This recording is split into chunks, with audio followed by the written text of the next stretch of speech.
খামেনির বিপ্লব কোনোদিন ইসলামী বিপ্লব না, কারণ শিয়ারা ইসলামের অনুসরণ করে না।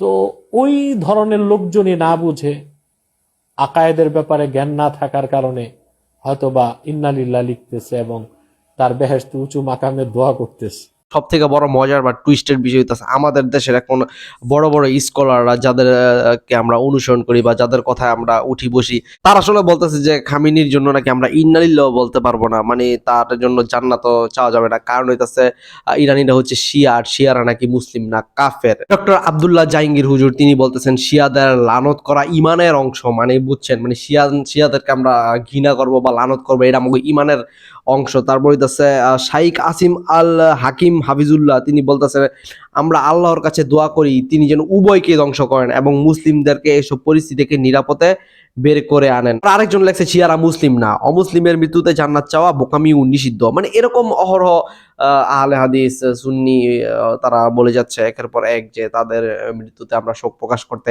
পারবো না, তারা কাফের। আর কাফেরকে যদি আমরা কাফের না বলি তাহলে আমরাও কাফের।